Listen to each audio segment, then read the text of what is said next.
Dear students, आज पूरी दुनिया में लॉकडाउन है, यानी कि सब कुछ बंद पड़ा हुआ है। लोगों का एक दूसरे से मिलना जुलना नहीं हो रहा है। इस समय बच्चों की पढ़ाई ऑनलाइन की जा रही है।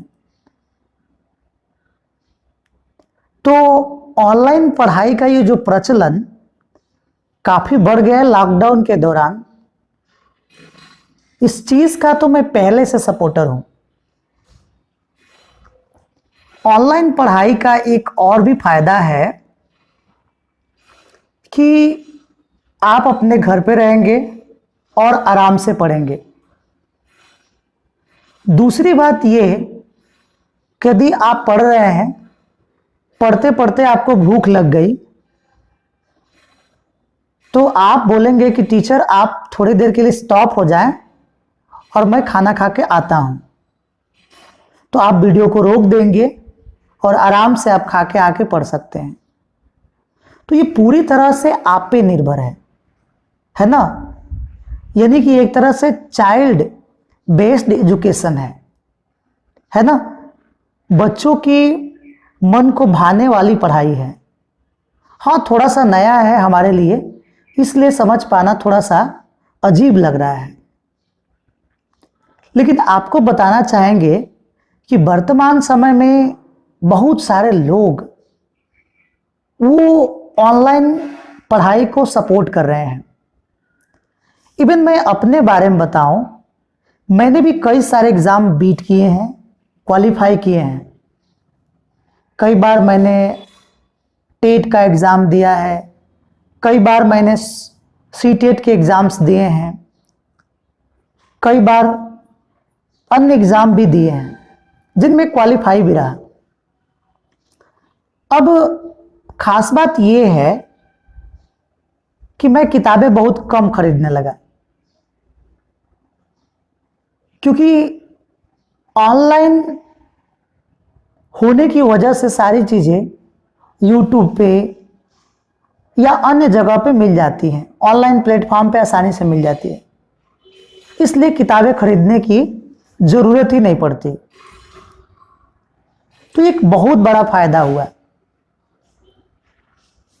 तो मैं समझता हूं कि आप भी इस चीज़ को उसी नज़रिए से देखते होंगे जिस नज़रिए से मैं देख रहा हूं।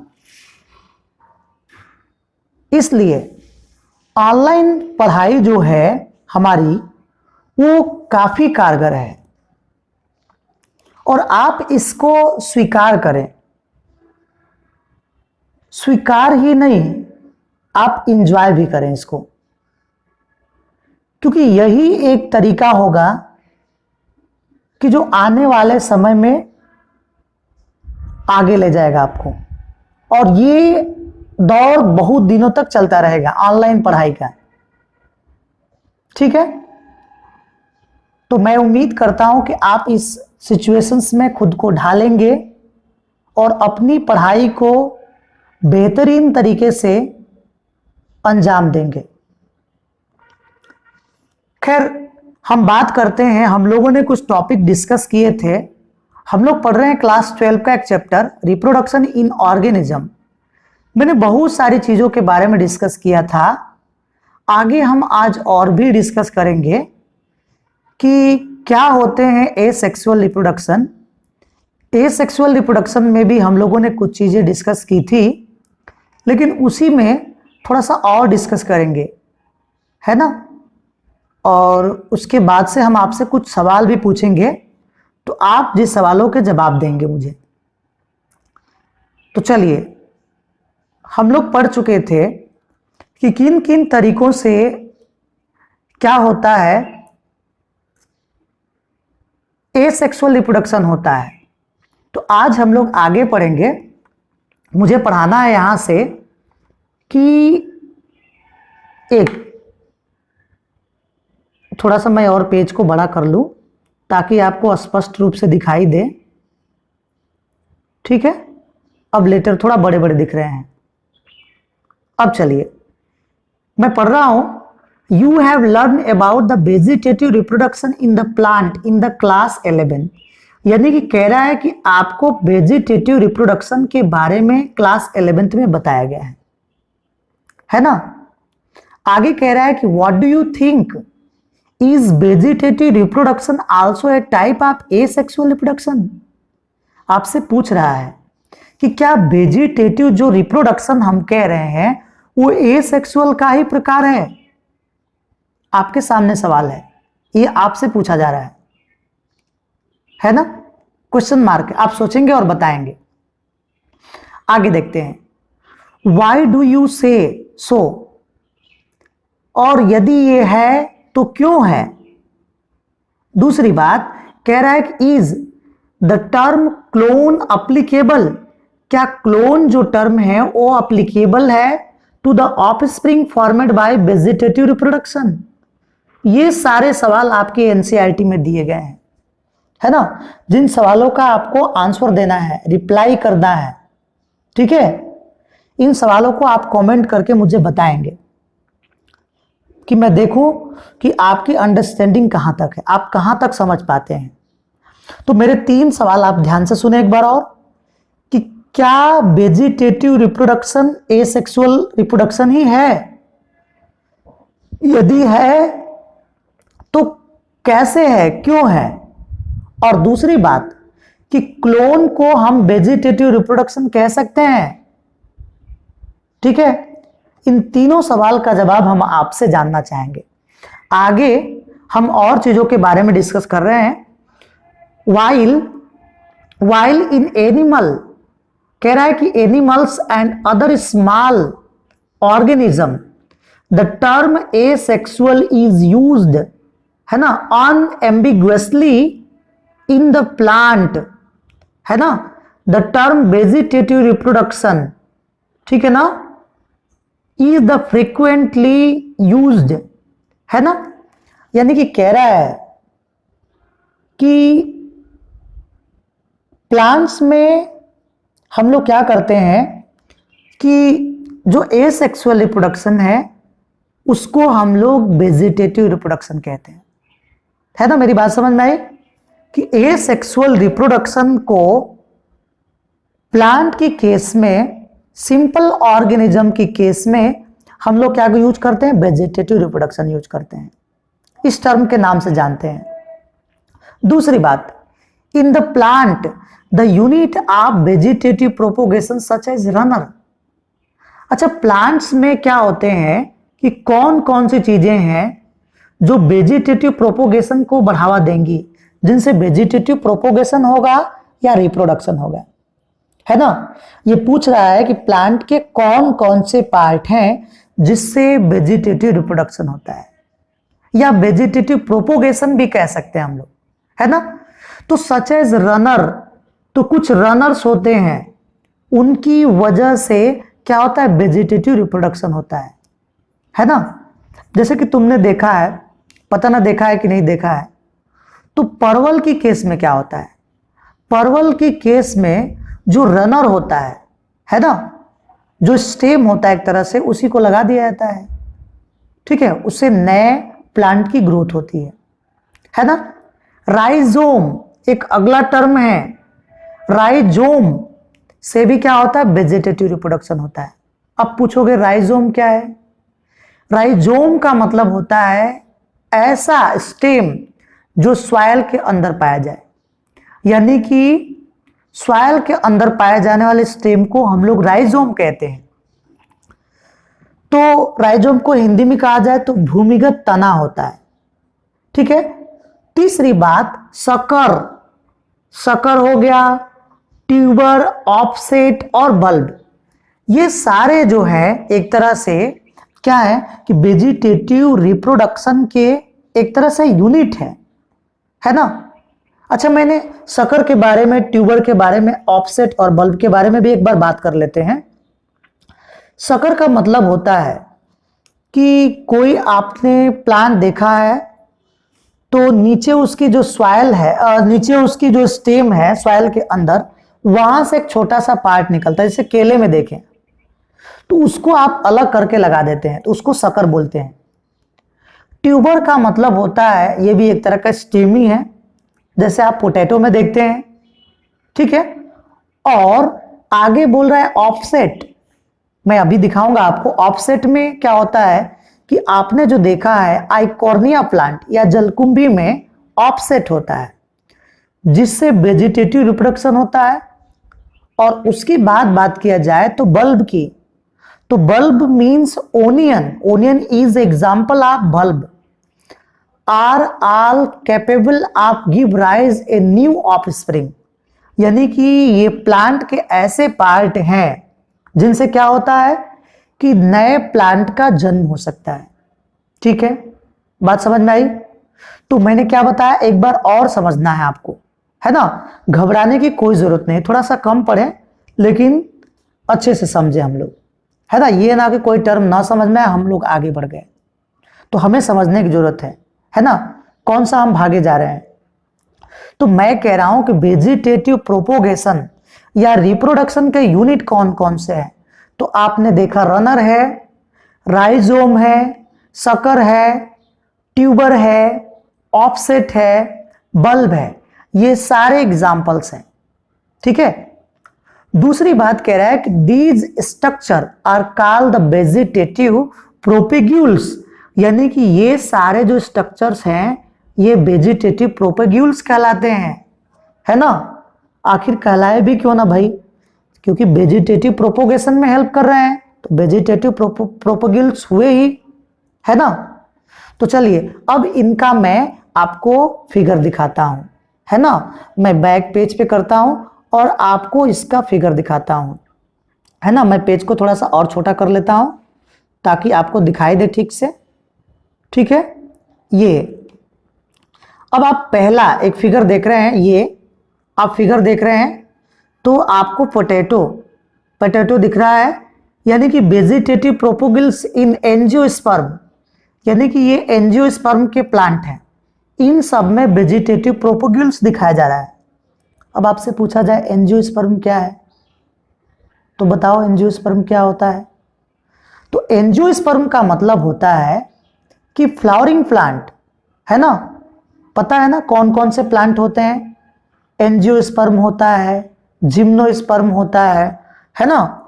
तो जिम्नोस्पर्म वो प्लांट है जिसमें सीड नेकेड होता है, और एंजियोस्पर्म यानी कि जैसे तुम्हारे यहाँ पी प्लांट है, ग्राम प्लांट है, इसमें क्या होता है, सीड के ऊपर एक कवरिंग होती है ना। सीड के ऊपर कवरिंग होती है, तो जिसमें सीड के ऊपर कवरिंग हो, सीड कोट हो, उसको एंजियोस्पर्म कहते हैं, या फ्लावरिंग प्लांट को भी एंजियोस्पर्म कह सकते हैं। तो ये एंजियोस्पर्म के कुछ एग्जाम्पल्स दिए गए हैं। तो अब देखो क्या कह रहा है, आई आप पोटैटो का आई दिखाई दे रहा है तुम्हें। राइजोम आप जिंजर, है ना, जिंजर में जो राइजोम दिखाई दे रहा है, राइजोम है ना, वो एक तरह से सॉइल के अंदर पाया जाने वाला, है ना, स्टेम है, यानी कि जिंजर की बात कर रहे हैं। बुलबिल्स ऑफ एगेव जो प्लांट है उसका बुलबिल्स पार्ट है ना। Leaf birds of the bryophyllum के बाद लीफ बर्ड है। उसके बाद ऑफसेट ऑफ वाटर हायसियंथ का ऑफसेट है, ठीक है। इतना देखा आपने, ठीक है। अब हम लोग फिगर से समझते हैं। ये फिगर देखें, आपके सामने दो फिगर हैं, है ना। यदि आपसे पूछा जाए एक सवाल कि आखिर पोटैटो क्या है ना, प्लांट का कौन सा पार्ट है, यानी कि रूट है, स्टेम है, लीव्स है, इस तरह से यदि पूछा जाए आपसे तो आप क्या बताएंगे। तो आपको पता है, कॉमन सी बात है, जो पोटैटो है वो स्टेम है ना, स्टेम है। दूसरी बात देखा जाए, आपसे पूछा जाए कि जिंजर, है ना, जिंजर जो है वो भी एक तरह से स्टेम है, ठीक है। ऐसा नहीं है कि जमीन के अंदर पाया जा रहा है तो बोल देना कि ये तो रूट है, यानी कि जड़ है, ऐसा नहीं है। जमीन के अंदर पाए जाने वाले सारे पार्ट प्लांट के वो क्या होते हैं कि रूट नहीं हो सकते हैं, ठीक ना। तो इनमें क्या होता है, आपने देखा कि पोटैटो में, यानी कि पोटैटो में ट्यूबर से क्या होता है कि वेजिटेटिव प्रोपोगेशन होता है। ये भी एक तरह के स्टेम है जिससे वेजिटेटिव प्रोपोगेशन हो सकता है। दूसरी बात मैं आपको दिखाऊं, अगला फिगर दिया है आपके सामने, गेहूं का जो बुलबिल्स है ना, उससे वेजिटेटिव प्रोपोगेशन हो सकता है। और सबसे इंटरेस्टिंग बात, ये जो है ब्रायोफिलम है, ठीक है। ब्रायोफिलम में वेजिटेटिव प्रोपोगेशन कैसे होता है ना, जब पौधे के ऊपर पत्तियां लगी हों और उन पत्तियों में से ही नए नए प्लांट निकलने लगे। आपको दिखाई दे रहा है ना, आपको दिखाई दे रहा है, कितना इंटरेस्टिंग है ये कि पौधे के ऊपर पत्तियां लगी, उन पत्तियों में से नए प्लांट निकलने लगे, है ना। इसीलिए इसको बीबीपेरस प्लांट बोलते हैं, है ना। बीबीपेरस का मतलब एक तरह से बच्चे देने वाले पौधे, ठीक है। तो इसे बीबीपेरस प्लांट भी कहते हैं, क्योंकि जब ये पौधा ऐसे रहेगा, है ना, पत्तियां ऐसे रहेंगी, इसके ऊपर से ही नया प्लांट निकलना शुरू कर देगा, है ना। और कहां से निकल रहा है, आप देखें कि इसके मार्जिन से, लीफ के मार्जिन से, किनारे से, है ना, क्या निकलता है कि नए प्लांट का निकलने की शुरुआत हो जाती है। तो ये भी एक तरह से, यानी कि ब्रायोफिलम की जो लीफ होती है एक तरह से वेजिटेटिव प्रोपेग्यूल्स है और वेजिटेटिव रिप्रोडक्शन में हेल्प करता है। अब एक बात और भी देखें, इसका कॉमन नेम बताया जाए, साधारण नाम बताया जाए तो अजूबा बोलते हैं। आप अजूबा के नाम से या ब्रायोफिलम के नाम से इसको आप अपनी मोबाइल में सर्च करेंगे, देखेंगे कि कैसा होता है। आप जब सर्च करेंगे तो पता चलेगा कि आपके आसपास भी इस तरह के प्लांट है ना। अच्छा, इसका एक और भी रोल है, ठीक है, इसका एक यूज है। कटे हुए स्थान पे लगाने से आपकी बॉडी में कहीं सा कोई घाव या कटिंग हो जाती है तो उस पर इसका जूस लगाइए, है ना, कि जो ब्लड का फ्लो है वो स्टॉप हो जाता है, ठीक है। खैर, हमें बताना है इतना ही कि ये भी वेजिटेटिव रिप्रोडक्शन में काम आता है, ठीक है।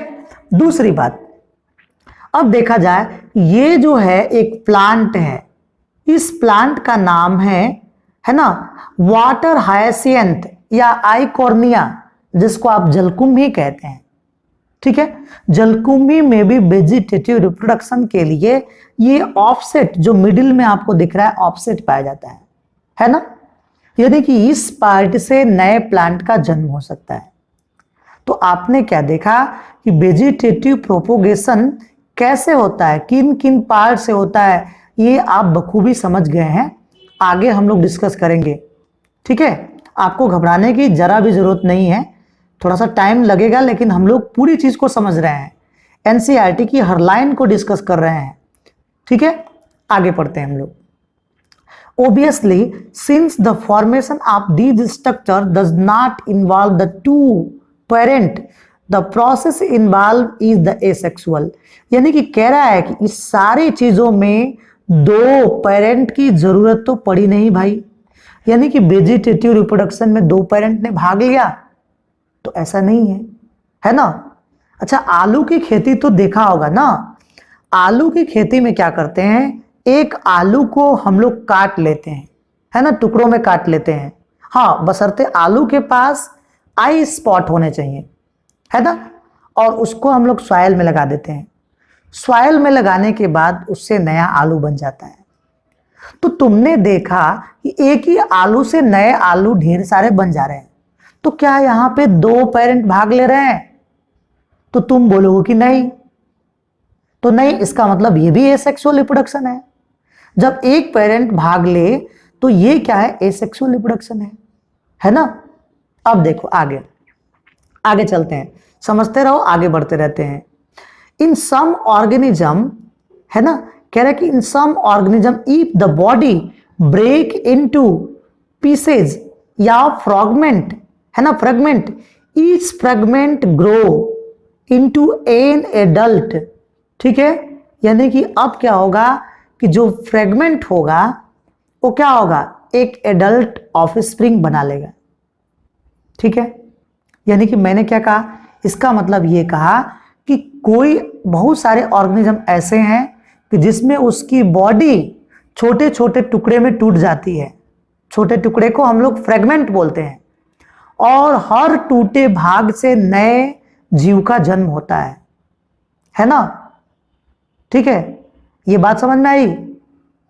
जैसे एग्जाम्पल भी दिया है हाइड्रा में।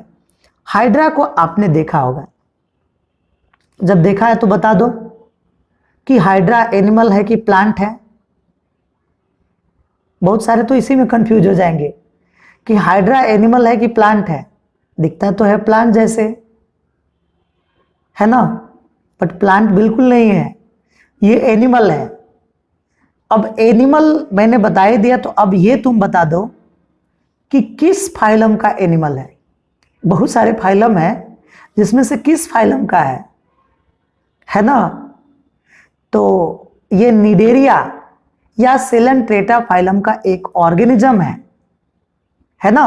ये सारी चीजें याद रखना है, ठीक है। हाइड्रा एक ऐसा ऑर्गेनिज्म है जिसकी बॉडी टुकड़ों में टूट जाए तो हर एक टुकड़ा क्या करता है, ठीक है ना, नए जीव को जन्म देता है। बात समझ में आई, है ना। अब देखो दूसरी बात, देखो कि इसे हाइड्रा को अमरत्व का वरदान प्राप्त है। अच्छा, मेरी और तुम्हारी यदि उंगली को काट के गिरा दिया जाए, मेरी उंगली कटे और जमीन पे गिर जाए, तो क्या मेरे जैसे व्यक्ति को बना लेगी, या फिर से एक नया यशवंत सर बन जाएंगे। मेरी उंगली कटी, जमीन पे गिरी, तो एक नया यशवंत सर उससे निकल सकते हैं क्या? तो बिल्कुल नहीं होता है ऐसा। लेकिन हाइड्रा में ये होता है, हर भाग से एक नए जीव का जन्म होता है, इसलिए हाइड्रा को अमरत्व का वरदान है ना। ठीक है, तो यानी कि हाइड्रा मर नहीं सकता है। आगे चलते हैं, कह रहा है कि this is also a mode of A sexual reproduction called the fragmentation, है ना। ये भी एक तरह का ए सेक्सुअल रिप्रोडक्शन का ही पार्ट है, ठीक है, एक तरह का तरीका है। ठीक है, आगे चलते हैं हम लोग। अब हम लोग डिस्कस करेंगे आगे। कह रहा है कि you must have heard about the scourge of the water bodies about the terror of Bengal. पहले तो बताओ कि टेरर ऑफ बंगाल क्या होता है, ठीक है। और यहां पे क्लू भी दे रहा है, वाटर बॉडीज में पाया जाता है टेरर ऑफ बंगाल। क्या बंगाल के आतंकवादी हैं क्या ये सब, है ना? नहीं बंगाल की आतंकवादी नहीं है ये, ठीक है। इनका नाम दिया गया टेरर ऑफ बंगाल। अच्छा, नाम तो बताओ कौन सा है। इस बार ये टीचर्स के एग्जाम्स में भी आया था, टीचर्स एग्जाम में, टीचर भर्ती एग्जाम में भी आया है कि टेरर ऑफ बंगाल का मतलब क्या होता है। What do you mean by terror of Bengal? तो टेरर ऑफ बंगाल एक प्लांट का नाम है, मैंने क्लू भी दे दिया। अब तुम बताओ कौन सा प्लांट है ना। तो टेरर ऑफ बंगाल का मतलब है कि आइकॉर्निया जलकुंभी, जलकुंभी को ही तो हम लोग टेरर ऑफ बंगाल कहते हैं। अच्छा, इसके पीछे लॉजिक क्या है, क्यों हम लोग इसको टेरर ऑफ बंगाल कहते हैं, बंगाल का आतंकवादी? तो सुनो, इसके पीछे लॉजिक ये हो सकती है ना। आई एम नॉट सर्टेन, ठीक है, लेकिन मुझे जहां तक जानकारी है कि बंगाल में बहुत सारे वाटर बॉडीज पाए जाते हैं, है ना। उन वाटर बॉडीज में ये प्लांट इंट्रोड्यूस हो गए, जिसकी वजह से, है ना, इनकी एंट्री के बाद सारे वाटर बॉडीज एक तरह से सूखने लगे, उसमें मछलियां मरने लगी, ठीक है। तो ये प्रॉब्लम हुआ, इसीलिए उसका नाम दे दिया गया है टेरर ऑफ बंगाल, ठीक है। दूसरी बात कहते हैं, कह रहे हैं this is nothing but aquatic plant water hyacinth. ये कुछ और नहीं है टेरर ऑफ बंगाल का मतलब, आप कोई टेररिस्ट मत समझ लेना, है ना। ये एक प्लांट है जिसको हम लोग बोल रहे हैं वाटर हैसियंट, जिसको हम लोग बोल रहे हैं आइकॉर्निया, जिसको हम लोग बोल रहे हैं जलकुंभी, ठीक है ना। आगे कह रहा है कि विच is the one of the most invasive weeds found growing, है ना, wherever there is the standing water। यानी कि कह रहा है कि ये एक ऐसा प्लांट है जो स्टैंडिंग वाटर में खूब ग्रो करता है ना, जहां भी पानी रुका हुआ होगा वहां पे ये खूब ग्रो करेगा। जैसे अपने आसपास में देखना ना, तुम्हारे घर के आसपास के गड्ढे, पोखरे, तालाब, उसमें क्या हुआ है, बहुत सारे जलकुंभी है और उसने इतना अपना पांव पसारा है एक तरह से कि तुम देखो, लगता है कि उसने उस जलाशय को, उस वाटर बॉडीज को नष्ट करने के कगार पे तुला हुआ है ना, उसको नष्ट कर देगा वो।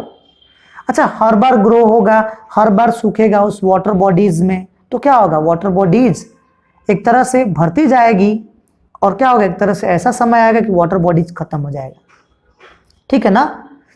आगे कह रहे हैं कि इट ड्रेन ऑक्सीजन, क्या काम करता है ये, drain oxygen from the water, यानी कि ये वाटर से ऑक्सीजन को निकाल देता है, जिससे क्या होगा, मछलियां मरने लगेगी, है ना, वाटर में रहने वाले ऑर्गेनिजम्स को प्रॉब्लम होगी। ठीक है, इस तरह की प्रॉब्लम। तो ये ऐसा पौधा है कि जो वाटर बॉडीज में ग्रो करता है और वो क्या होता है कि उसकी ऑक्सीजन को कंज्यूम कर लेता है, जिससे मछलियां मरने लगती है ना। मछलियों के मरने से नुकसान है, ठीक है, बहुत सारा नुकसान है। ठीक है, आगे चलते हैं। You will learn more about in the chapter 13 and 14. You may find it interesting to know that this plant was introduced in the India because of its beautiful flower and the shape of the leaf, है ना। बड़ा ही खतरनाक काम है। ठीक है, क्या खतरनाक है भाई, ऐसा नहीं है कि बाहर से सुंदर दिख रहा है, अच्छा दिख रहा है तो अच्छा ही होगा। ठीक है, तो थोड़ा सा सतर्क होने की ज़रूरत है कि अच्छी चीज़ें देखा उसके पीछे नहीं पड़ जाना है, थोड़ा सा उसके अंदर भी समझना है ना, उसको जानने की कोशिश करना है, तब उसके बारे में सोचना है। ठीक है, नहीं तो भारी नुकसान हो सकता है। जैसा कि आप देख रहे हैं एनसीईआरटी ने लिखा है। ठीक है, क्या लिखा है भाई, तो एनसीईआरटी ने लिखा है कि पहली बार ये प्लांट इसलिए इंडिया में इंट्रोड्यूस किया गया था कि इसके खूबसूरत फ्लावर थे, है ना, सुंदर फूल थे और फूलों का साइज भी काफी अच्छा होता है। ठीक है, इसलिए पहली बार ये इंडिया में लाया गया था। अब आप देखना अपने आसपास में क्या होगा, अपने आसपास में देखना पूरी वाटर बॉडीज एक तरह से क्या है, ब्लू कलर की दिखती है, काफी खूबसूरत दिखता है ना, लेकिन है तो खतरनाक, खूबसूरती खतरनाक है। ठीक है, तो थोड़ा सा सतर्क रहना है। ठीक है, तो पहली बार इसीलिए इंडिया में इंट्रोड्यूस किया गया था, लेकिन इसकी वजह से हमें भारी नुकसान हो गया है। ठीक है ना, आगे चलते हैं। Since it can be propagate vegetatively, है ना, ये क्या हो सकता है, वेजिटेटिवली ये प्रोपोगेट हो सकता है ना, at a phenomenal rate and spread all over the water body in the short period of the time। कह रहा है कि it is very difficult to get rid of them। कह रहा है कि ये थोड़े से समय में ही वेजिटेटिव रिप्रोडक्शन करके पूरे तालाब को, पोखरे को एक तरह से क्या कर लेता है, कवर कर लेता है, और बड़ा ही मुश्किल होता है ना, इससे निजात पाना, इससे एक तरह से पूरी तरह से हटा पाना बहुत ही मुश्किल काम है ना। तो इतना खतरनाक है, तो हमें सतर्क रहना है ना। किसी खूबसूरत चीज को देख के उसके पीछे नहीं पड़ जाना है, पहले उसकी गुणवत्ता के बारे में हमको समझ होनी चाहिए, है ना। आगे देखते हैं। ठीक है, तो कह रहा है कि यू अवेयर, है ना, aware how the plant like potato. कह रहा है कि आपको पता ही होगा कि कैसे पोटैटो, सुगर केन, है ना, बनाना, जिंजर, डहेलिया आर कल्टिवेटेड, है ना। पता है कि आलू कैसे उगाया जाता है, गन्ना कैसे, बनाना, अदरक और डहेलिया। ठीक है, सब कुछ जानते हो, डहेलिया नहीं जानते हो, ठीक है। अच्छा, जो जानते हो शांति रहें, है ना। तो डहेलिया का मतलब होता है कि एक तरह का ऑर्नामेंटल फ्लावर है, काफी अच्छा फ्लावर होता है डहेलिया का। तो इन सारे प्लांट में किस तरह से इनका कल्टीवेशन कैसे होता है आपको पता है? वो आपसे पूछ रहा है, नहीं पता है? आलू देखा है, शुगर केन देखा है, गन्ना देखा है ना बोते हुए, उसके बाद बनाना देखा है, अदरक देखा है, उसी तरह से डहेलिया का भी होता है, ठीक है ना। आगे चलते हैं। Have you seen the small plant emerging from the birds called the I of the potato tuber, ठीक है, from the rhizome of the banana and the ginger. यानी कि कह रहा है कि आपने आलू से देखा है कि छोटा सा एक आई स्पॉट निकलता है, ठीक है। उसी तरह से बनाना यानी कि केले से क्या होता है कि उसके राइजोम से एक छोटा सा पार्ट निकलता है। उसी तरह से जिंजर से भी एक छोटा सा पार्ट निकलता है, एक बर्ड निकलता है, ठीक है। ये सारी चीजें रिप्रोडक्शन में हेल्प करती है, यानी कि वेजिटेटिव रिप्रोडक्शन में, है ना। Correct. When you carefully try to determine the site of origin of new plants in the plant, है ना, listed above, you will notice that they, क्या कह रहा है कि they invariably arise from the node, है ना, present in the modified stem of this plant. कह रहा है कि आपने देखा कि आलू से, है ना, आलू से, उसके बाद शुगर केन से या जिंजर से, ये क्या छोटे छोटे पार्ट निकल रहे हैं, है ना, छोटे छोटे प्लांट निकलते हैं। तो यदि आप सही से देखेंगे तो आपको पता चलता है कि ये कहाँ से निकलना शुरू करते हैं, तो ये नोड से निकलना शुरू करते हैं। नोड। अब बड़ा सा सवाल है कि ये नोड क्या है भाई, है ना। तो नोड का मतलब होता है गांठ, यानी कि गन्ने में देखा है तुमने गांठ, उस गांठ के पास से नया गन्ना निकलता है, ठीक है ना। उसी तरह से अन्य प्लांट में भी नोड से ही बर्ड निकलता है और वही बर्ड नए प्लांट को जन्म देता है। बात क्लियर है ना? चलो ठीक है, मैं समझता हूं कि बात क्लियर है। Correct. when the nodes come in the contact with the dam, soil or the water, they produce root and the new plants। यानी कि जैसे ही क्या होता है एक तरह से कि ये जो नोड होते हैं ये डैम सॉइल, गीली मिट्टी के संपर्क में आते हैं या वाटर के संपर्क में आते हैं, तो ये क्या करते हैं, नए प्लांट को जन्म देते हैं, है ना, इस तरह से। Similarly adventitious bird arise from the notch present at the margin of the leaves bryophyllum, है ना। अभी आपने देखा कि ब्रायोफिलम मैंने दिखाया है, जिसको हमने अजूबा कहा था या बीबीफेरस प्लांट कहा था। तो उसमें देखा पत्तियों के मार्जिन यानी कि किनारे से क्या होते हैं, नए प्लांट निकलते हैं, नई बर्ड निकलती है, ठीक है ना। बात समझ में आ रही है ना? अब देखो उसके बाद थोड़ा सा और रुकना है। Correct. This ability is the fully, है ना, एक्सप्लॉइटेड। ये जो एबिलिटी है फुल्ली एक्सप्लॉइटेड यानी कि यूज की जाती है एक तरह से, है ना, किसके द्वारा, गार्डनर के द्वारा, and the farmer for the commercial propagation of the such plant, ठीक है। यानी कि ये जो एबिलिटी है ना, यानी कि वेजिटेटिव रिप्रोडक्शन की ये जो एबिलिटी है, इसका काफी एक्सप्लॉइटेशन किया जाता है गार्डनर के द्वारा, फार्मर के द्वारा, या जो कमर्शियल रूप से प्लांट की ग्रोइंग कराते हैं। अब दूसरी बात ये समझते हैं एक चीज और कि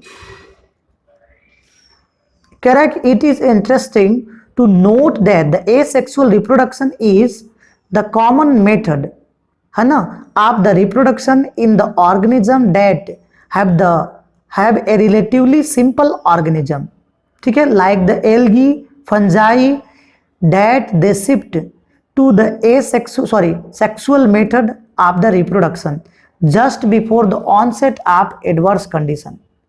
यानी कि समझने वाली बात है, ये कह रहा है कि जो ऑर्गेनिज्म है जो एक तरह से सिंपल ऑर्गेनिज्म है, उनमें सिंपल ऑर्गेनिज्म को ले लो, जैसे कि एल्गी या फंजाई, इस तरह के जो ऑर्गेनिज्म है ना, इनमें ज्यादातर एसेक्सुअल रिप्रोडक्शन होता है ना। और जब अनफेवरेबल कंडीशंस आती है, तब जाके एडवर्स कंडीशन आती है, तब जाके इनमें सेक्सुअल रिप्रोडक्शन होता है, ठीक है ना। अब देखो उसके बाद कह रहा है, आगे समझते हैं हम लोग कि find out how the sexual reproduction enable, कि कैसे सेक्सुअल रिप्रोडक्शन होता है, enable these organism survive during the unfavourable condition. यानी कि आपको पता है कि अनफेवरेबल कंडीशन में कैसे सेक्सुअल रिप्रोडक्शन करते हैं ये, ठीक है।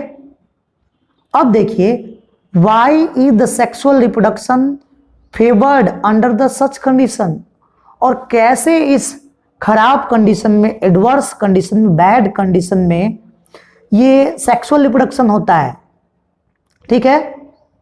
आगे पढ़ते हैं, asexual vegetative as well as sexual mode of reproduction are exhibited by the higher plant. यानी कि देखो कि जो हायर प्लांट है उनमें एसेक्सुअल रिप्रोडक्शन या वेजिटेटिव रिप्रोडक्शन भी हो सकता है, फिर से सेक्सुअल रिप्रोडक्शन भी हो सकता है, और ठीक है, मतलब कि एसेक्सुअल, वेजिटेटिव और सेक्सुअल मेथड से भी रिप्रोडक्शन हो सकता है, ठीक है। ऑन द अदर हैंड, दूसरी तरफ देखा जाए तो sexual reproduction mode of the reproduction is present in the most of the animal. तो जितने भी एनिमल्स हैं, अधिकतर एनिमल्स में, हायर एनिमल की बात की जाए तो केवल एक सेक्सुअल रिप्रोडक्शन ही मोड है, तरीका है, ठीक है। यानी कि ह्यूमन बीइंग में सोचो ना, मनुष्यों में सोचो ना, कि मनुष्यों में जो रिप्रोडक्शन होता है वो सेक्सुअल मेथड से ही होता है, एसेक्सुअल और वेजिटेटिव का कोई तरीका नहीं है, ठीक है। कि मेरी एक उंगली कट जाए और नया यशवंत सर बना ले, तो दिस इज नॉट पॉसिबल, ठीक है। तो चलो आज के लिए इतना ही रहने देते हैं, है ना। मुझे भी काफ़ी प्यास लगी है, तो मैं चलता हूँ अब, है ना। और तुम लोग भी आराम करो, फिर बाद में पढ़ना।